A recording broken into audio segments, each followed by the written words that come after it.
once you get it to running really, really well, you're going to want to keep that CPC as low as possible in the high priority, because you're basically going to take all the good stuff and move it down into the medium priority. We interrupt this program to bring you this important message.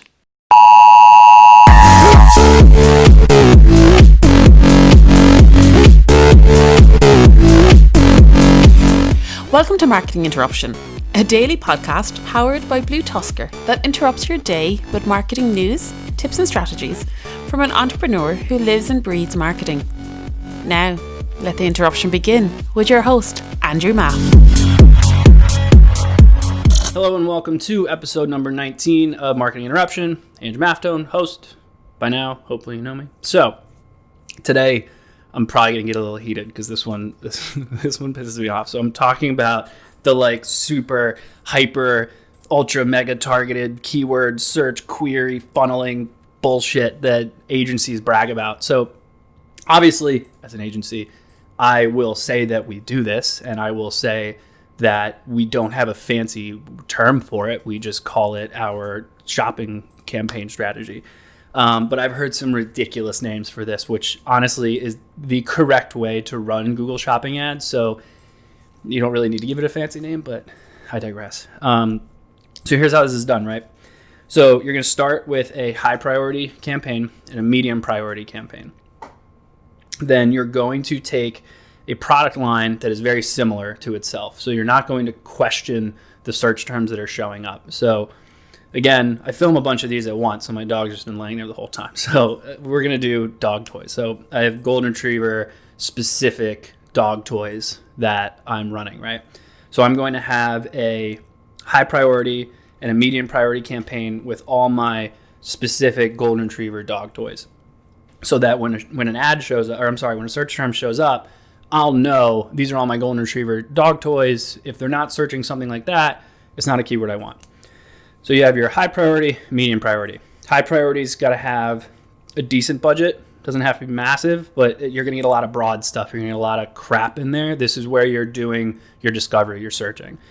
Your medium priority, you're going to have a little bit more success. So you're going to have those bids a little bit higher, and you're going to want to give some room on that budget. So basically what's going to happen is, let's say we're doing branded keywords. So Andrew's dog toys probably isn't good because it's kind of a bad brand name. But let's say it's BlueTuskr, right? So we have BlueTuskr golden retriever dog toys.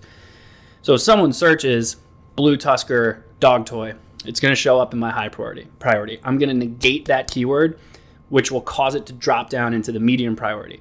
So now it's going to show up in the medium priority. So next time someone searches BlueTuskr dog toys, it's going to show up in the medium priority. I have that bid up higher now, so I'm going to start to own that keyword.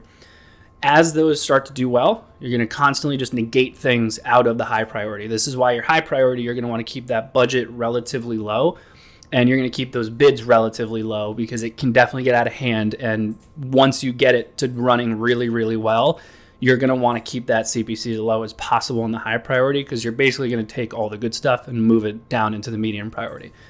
So now by then, all of your branded keywords are in the medium priority, and all of your top performing keywords are in the medium priority. Then you're going to replicate the same concept. So if it starts to do well in the medium priority, let's say you have some really better performing branded keywords and you have some really better performing just more general keywords, and they do really well. You're going to negate those and you're going to drop those into a low priority. So usually what I'll do is I'll create a high and a medium priority and let it bake, get my data in, if you've ever done this before. And then after I've gotten my data and I'm ready for it, then I will create my low priority.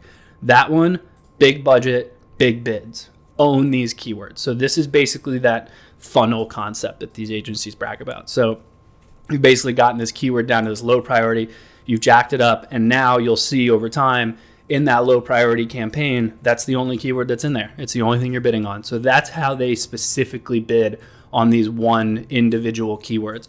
And as you just start to shove more and more keywords down into the funnel, it works down there. So obviously the only other side of this is you need to make sure that you're always adjusting your day, time, state, audience, device, all that stuff. You need to make sure that you're adjusting those bids. I like to do that on close to a monthly basis. It kind of depends on the size of the account. If I'm getting a ton of data often and we're spending a good amount of money, I'll usually do it every couple weeks. But usually slightly newer ones where they're spending like maybe 10K or less-ish a month, I'll do it just once a month. That's all I wanted to talk about today. And then I'm going to feature Google Merchant Center just because I know it's kind of a tool. To me, it still counts as a tool.